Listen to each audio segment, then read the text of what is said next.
करुणा बहुत देर तक खामोश बैठी रही। यह देखकर सुबोध ने कहा, मुझे माफ कर दो करुणा, मैं तुम्हारे पुराने जख्मों को कुरेदना नहीं चाहता था। मेरे से गलती हो गई, आगे हम दोनों केवल अच्छे दोस्त बनकर रहेंगे। बस मुझे एक बार माफ कर दो। करुणा ने कहा, नहीं सुबोध, ऐसी बात नहीं है। बस जिंदगी में इतने धोखे खाए हैं कि अब कोई इच्छा बाकी नहीं रह गई। मैंने तो बस मरीजों की सेवा को ही अपने जीवन का मकसद बना लिया था, जिसके बदले में बस मुझे गुजारे लायक पैसे मिल जाएं। लेकिन अचानक तुम्हारी बात सुनकर मैं कुछ सोच समझ नहीं पा रही हूँ। सुबोध ने करुणा का हाथ अपने हाथ में लेकर कहा, करुणा, मेरी ओर से कोई दबाव नहीं है। अगर तुम चाहो तो मैं इस बारे में कोई बात नहीं करूँगा।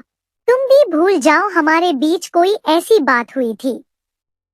करुणा ने सुबोध के हाथ को मजबूती से पकड़कर कहा, नहीं सुबोध, मुझे कुछ समय दो सोचने के लिए, उसके बाद ही मैं कोई फैसला कर पाऊंगी। पहले तो मैं हर फैसला शोभा से पूछ कर लेती थी, लेकिन अब मुझे खुद ही सोचना समझना पड़ेगा। बस एक बात ध्यान रखना, मेरा जो भी फैसला हो उसका असर हमारी दोस्ती पर नहीं पड़ना चाहिए।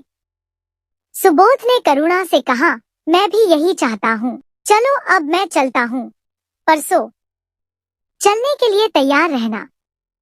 तीसरे दिन दोनों दूसरे शहर पहुँच जाते हैं। करुणा का इंटरव्यू चल रहा था। सुबोध बाहर बैठकर उसका इंतजार कर रहा था। बहुत देर इंतजार करने के बाद भी करुणा नहीं आई तो सुबोध वहां से निकलकर पास ही में एक टी स्टॉल पर चाय पीने चला गया। उसके जाने के बाद करुणा बाहर आई तो देखा सुबोध वहां नहीं था। अनजान शहर में अपने आप को अकेला पाकर वह घबरा गई। वह गेट पर गई, वहां सिक्योरिटी गार्ड से पूछा तो उसने बताया, मैडम, आपके साथ जो बैठे थे वो तो बाहर चले गए। यह सुनकर करुणा के हाथ पैर फूल गए। वह सोचने लगी, लगता है सुबोध को परसों की बात का बुरा लग गया। वह जवाब का इंतजार कर रहा होगा और मैंने कोई जवाब नहीं दिया। उसे लगा होगा कि मेरी नौकरी तो लग ही जाएगी, इसलिए वो मुझे छोड़कर चला गया। करुणा वहीं पास ही में सोफे पर बैठ गई। उसकी आंखें नम हो गई थी। वह इस पूरी दुनिया में खुद को अकेला महसूस करने लगी। काश उसने सुबोध के प्यार को कबूल कर लिया होता। एक सच्चा दोस्त भी उसने खो दिया। वह सर झुकाए ये सब बातें सोचकर पछता रही थी। तभी सुबोध उसके सामने आया। क्या हुआ, तुम्हारा इंटरव्यू हो गया? क्या कहा उन्होंने? नौकरी पक्की हो गई या नहीं? करुणा ने सिर उठाकर सुबोध को देखा। करुणा की आंखों से आंसू बह रहे थे। वह उठकर सुबोध के गले लग गई। कहाँ चले गए थे? पता है मैं कितना डर गई थी। फिर कभी मुझे छोड़कर मत जाना। करुणा ने कसकर सुबोध को पकड़ लिया। सुबोध को कुछ समझ नहीं आ रहा था। हॉस्पिटल में आने जाने वाले दोनों को देख रहे थे। कुछ देर में करुणा को समझ आया कि उन्हें सब देख रहे हैं। वह सुबोध से अलग हो गई। सुबोध बोला, मैं तो यहीं बगल की दुकान पर चाय पीने गया था। यह सुनकर करुणा बोली, मुझे माफ कर दो, मैं समझी तुम परसों की बात का बुरा मान गए और मुझे यहाँ छोड़कर वापस चले गए। सुबोध यह सुनकर हंसने लगा। करुणा, मैंने कहा था हमारी दोस्ती पर कोई असर नहीं पड़ेगा। मैं तुम्हारा साथ कभी नहीं छोड़ूंगा। बिल्कुल चिंता मत करो। चलो अब बताओ क्या हुआ? करुणा ने कहा, नौकरी मिल गई, 1 सप्ताह बाद ज्वाइन करना है। सुबोध हंसते हुए बोला, मुझे तो पहले ही पता था नौकरी तुम्हें मिलकर रहेगी। चलो अब कहीं खाना खाते हैं, तुम्हें भी भूख लग रही होगी। दोनों एक रेस्टोरेंट में पहुंच जाते हैं। ज्यादा भीड़ नहीं थी। सुबोध ने खाना ऑर्डर किया। करुणा खाना खा रही थी। फिर उसने सुबोध से कहा, सुबोध, मैंने बहुत सोचा शादी के बारे में, लेकिन हर बार पहले से ज्यादा उलझ जाती हूँ। सुबोध बोला, तुम उस बारे में ज्यादा मत सोचो, वक्त अपने आप फैसला करने की हिम्मत देगा। फिलहाल नौकरी पर ध्यान दो।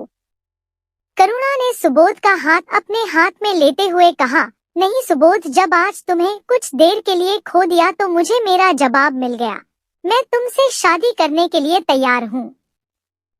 यह सुनकर सुबोध बहुत खुश हुआ। दोनों ने खुशी खुशी खाना खाया। फिर दोनों बस पकड़ने के लिए बस स्टैंड पहुंच गए।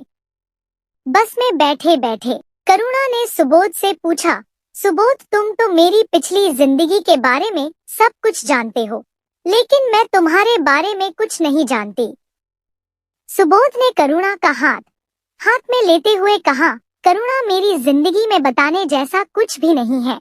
गांव में मेरे माता पिता थे, जो कि अब जिंदा नहीं है। जब वे थे, मैं गांव में ही एक दवाखाने में कंपाउंडर का काम करता था। उनके जाने के बाद मेरा मन गांव से हट गया, इसलिए यहाँ चला आया। तब से यहाँ नौकरी कर रहा हूँ। मेरा कोई नहीं है, बस अब घर बसाने का मन है। करुणा बोली, मैं समझ सकती हूँ। अगर तुम्हारे माता पिता होते तो अभी तक तुम्हारा घर बस गया होता। माता पिता के जाने का दुख मैं जानती हूँ। जब मेरे माता पिता चले गए तो मैं बहुत टूट गई थी। उस समय अगर शोभा नहीं होती तो न जाने मेरा क्या होता। दोनों ऐसे ही बातें करते करते घर पहुंच गए। करुणा को घर छोड़कर सुबोध अपने घर चला गया। करुणा बहुत थक गई थी, लेकिन उसे नींद नहीं आ रही थी। आज जिंदगी का सबसे बड़ा फैसला उसने लिया था। काश आज शोभा उसके साथ होती। लेकिन फिर उसने सोचा, किसी का भी साथ हमेशा नहीं रहता। क्या पता यही सब किस्मत में लिखा हो। आगे की जिंदगी सुबोध के सहारे ही कटनी थी। सब कुछ किस्मत पर छोड़कर भविष्य के सपने देखते देखते कब करुणा की आंख लग गई उसे पता भी नहीं लगा। इसी तरह कहानी का आनंद लेने के लिए सब्सक्राइब करें और दोस्तों को शेयर करें।